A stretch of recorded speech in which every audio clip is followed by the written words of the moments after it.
بعد شدة وتعب واتي لغو صويق لالي نينكي اللي يجري دولدي عبد الغاسل صراع الحسن إسرائيلين كاس أيام معارضي سماشكا بالعرب مركز ساس لو دهالي أو ساس لو مغعارض أيام رق يقبل اسمه جرا أو الصومالي أجنبي اسمه جرا أيام حاروكي فاينلي دولدي محمد سياد بالراسون وطيب يا لأن كان دولدي محمد سياد بالرقاطر سنة عمقة مدلار وصون وطيب ساد وأركتين سودال كما هي عجل مركزها وحال يقول دالك هدو بهذا كان عيبا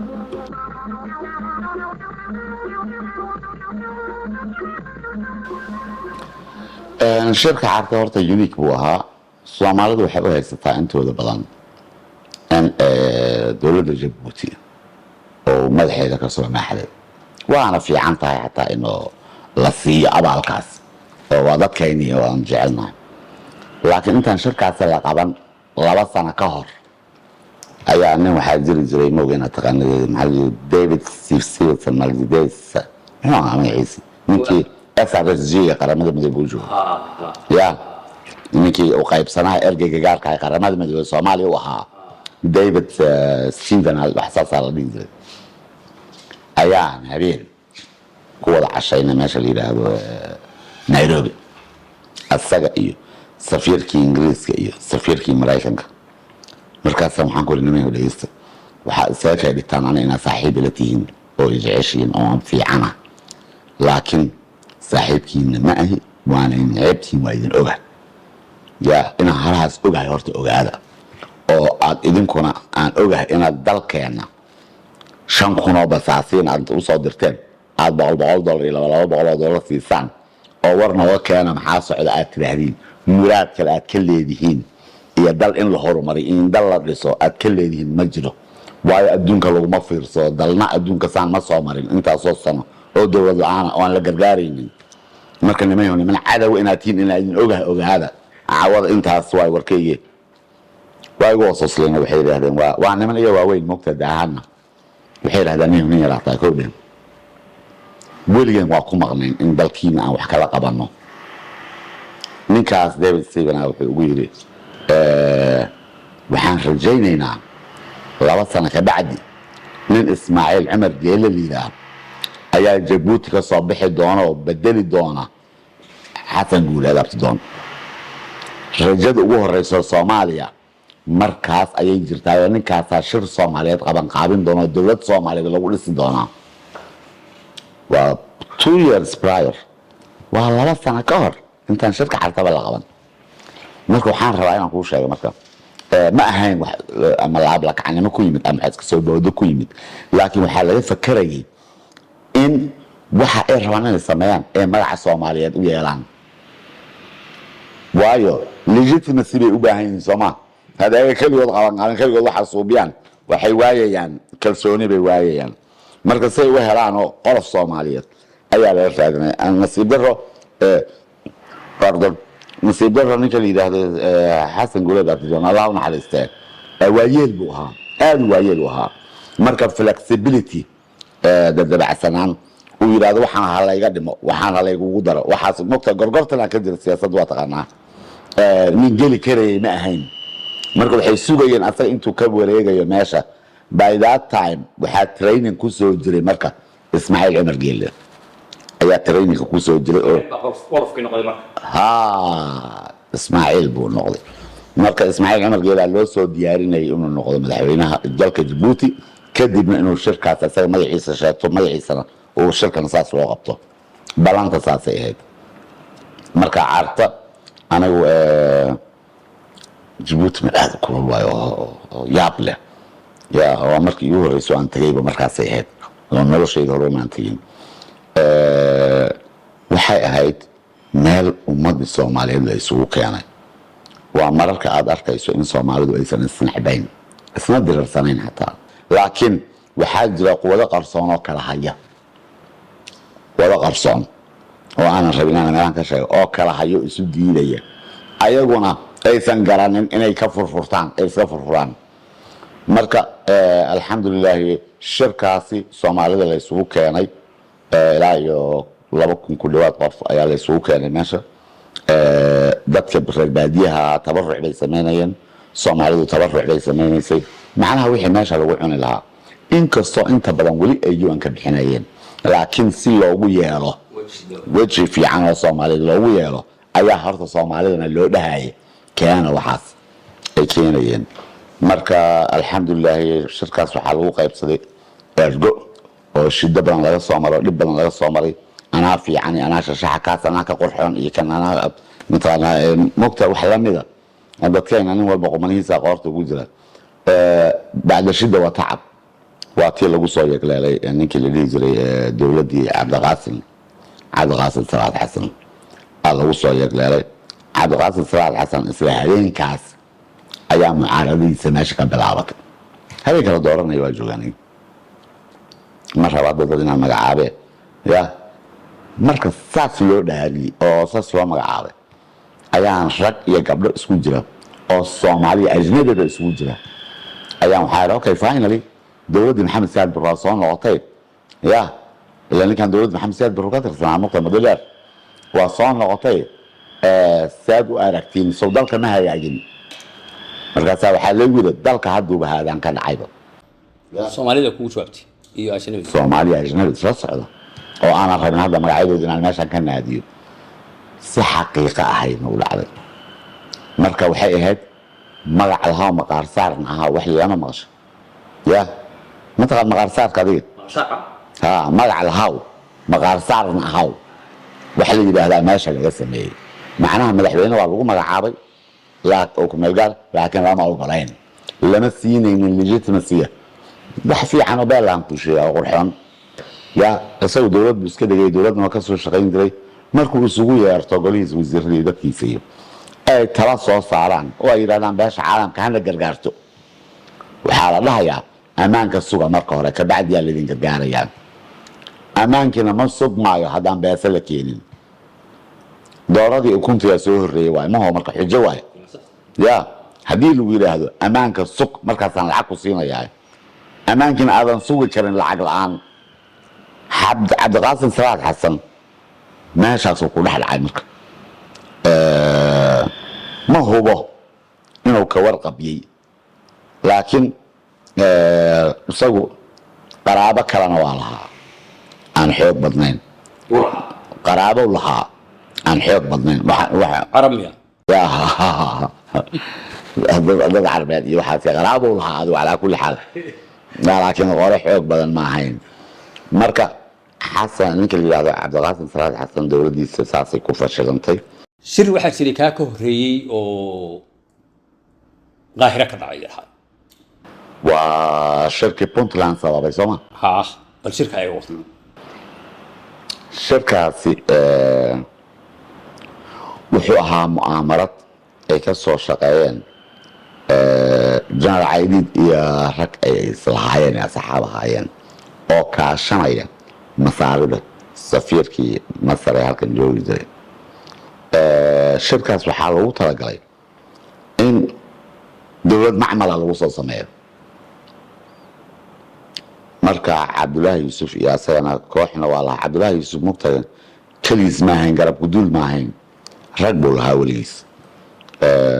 intay doontaba taaga hore ekaatee masar ayaa rabtay shirkaas inay ku afduubto dowlad ayadu ay leedahay inay samayso. waa la fashiliyey. kooxda cabdulaahi yuusuf iyo ayagana dowlado shisheeye soo heleen ayaa ka shaqeeyeen, waa la fashiliyey. waxaa lagu soo dhameeyey waxa la yidhaahdo isla guddoomiyayaal wax la yidhaahdo ya. bal fiiri madaxweynaha loo socdeed asaa waxaa laysku qabsaday maamulka gobolka banaadir, asaa la yidhi caydiid xuseen caydiid iyo cali mahdi waa isla guddoomiyayaal co-chairman ya ayaa shirkaasi lagu soo dhameeyey. kaas markuu cabdulaahi yuusuf arkay ee afduubka meesha ka jiray oo kharibay ayuu ka soo caroodo ka soo cararay. waa kii halkan puntland uga dhawaaqay.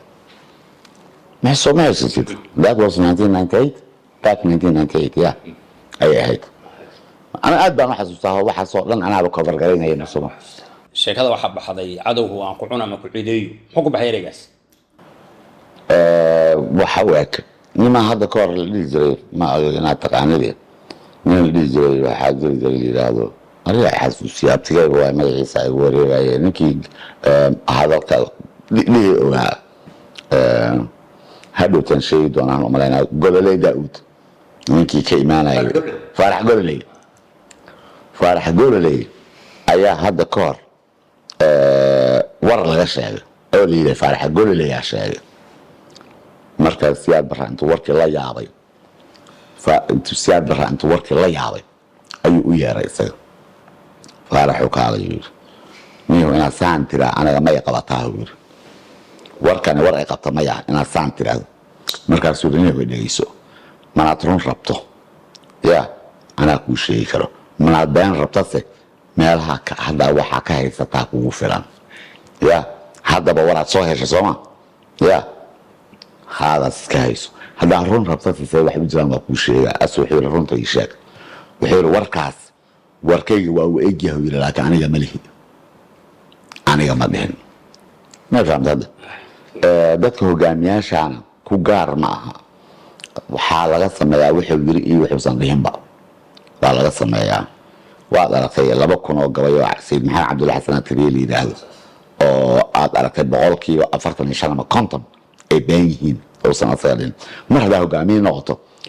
waxaad tirina waa la sheegaa waxaadan dhihinna waa lagugu daraa waxaad ka sheekaysay intaa 13 shir ee dhacayay inay ahayaan madadaal soomaalidana lagu hayay ereyga tilmaantay containment 5 sano kasoo wareegtay marka waxaa khalada qaanadaas tii ku xigtaan galnay qaanadaas toohaa ku xigto oo aan rajaynayo inaan meeshii kale ugu sii gudbi lahayno fiican aan tegi doono kama inaan wada bixin ilaa inta hogaamiyaasheena soomaaliyeed la kala leeyahay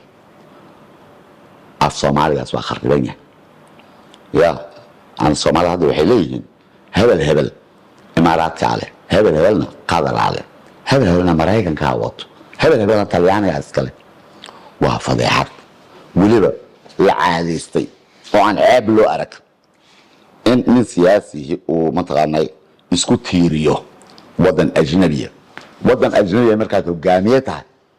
ood hogaamiye dal tahay lama rabo gobol aad tahay maamulkaaga ayaa xiriir bilateral labageesooda la sameeya laakiin in qof la yidhaahdo wadan hebel ayaa taageera waa fadeexad hadda marka waxaan dhex joognaa meeshaas oo aan laga xishooyo haynin oon la qarino haynin yaa in hogaamiyaasheenna maalin cad anagoo arkayna ay siyaasadahooda u kala janjeerto qaanado ma oran karaa marka tawo gacanteena kuma jirto taladeena si maqli jirtay iyadoo la yidhaahdo dhimirtay dhammaan kuma yimaado ma noosha dhimir mataqaanaa qof waa shay ya dhammaan kuma yimaado laf jabtay sideed kuma noqoto wey laf jabtay sideed kuma noqoto annaga waxaan dhahnaa reer koonfuraan nahay waxaan dhahnaa dhimir tegay dhammaan kuma yimaado annaga wax waasha camal aan noqonay dagaalkan sokeeye intii uu dhacayo dhan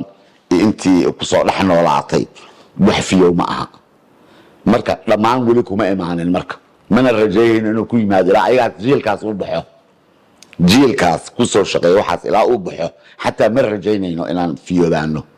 marka waxa weeyaan qaanadihii waa ku jirnaa ma fiicnin dhinaca la yidhaahdo caqliga bal ka war haddaad door biddo qofka kaa hor yimaadeen inaad disho haddaa ka fakarta ka war sowaalima hadda ka hor anagoo yaryar sheekayadankaan dhexgelinaya masaajidka la yidhaahdo marwaas nin hadda waa dhintay allahu naxariistay sheekh ibraahim suuley la dhihi jiro ayaa cashar la siinaya oo diin ah waxaa la socda wiil oo saaxiib camalaan iska nahay laakiin waa iga yaryahay macnaha isku facman yihiin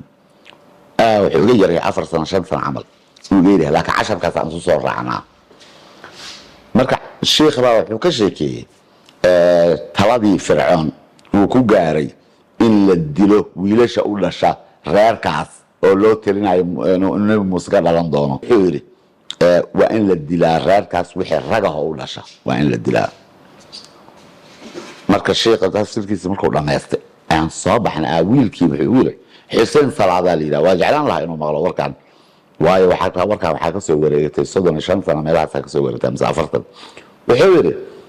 niyahow maxaan ku weydiiyey sawna casnimo ma aha ninkii adiga ku dili lahaa inaad disho ya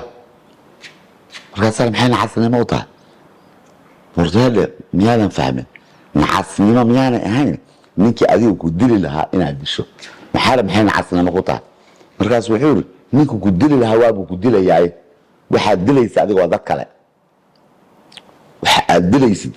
intaad ninkaas u socoto waa wada dad kale laakiin kii ku dili lahay oo ilaahay qadaray kii ku yimaado ku dila waay ma baaqanayst marka waxaan rabaa in hogaamiyaasheena Soomaaliyeedna in talada taas ay ku daraan nin kasta isleeyahay xukunka ka qaadi rabaa sii dil hadda ama isleeyihiin mataqaana waa ku dhibayaa iska leexi ya talada saas inaysan ahayn dadka la isu soo dhaweeyo anigu waxaan sameeyay ma ogina doctor gola liidaado golaha wadajirka ummadda Soomaaliyeed waxaan rabaa ummadda Soomaaliyeed inaan isugu keeno si nabada inaan isugu keeno lagama waayo dadka khilaaf waa sunnada Ilaahay waa sunna rabbaaniya dadka isku aqal Ilaahay kama dhigin isku garasho Ilaahay kama dhigin isku dhaqan Ilaahay kama dhigin haddana hadaa tira qofkii khilaafada waan foora gidinaya waa dila ama waa tuura dal saas ugu dhiso lama laga adkaa karo waliba هذا ما في هالشيء سبر وسمي هالشيء وحلا ودعمه ما جرته هذا ما صدقته عليكم السلام ورحمة الله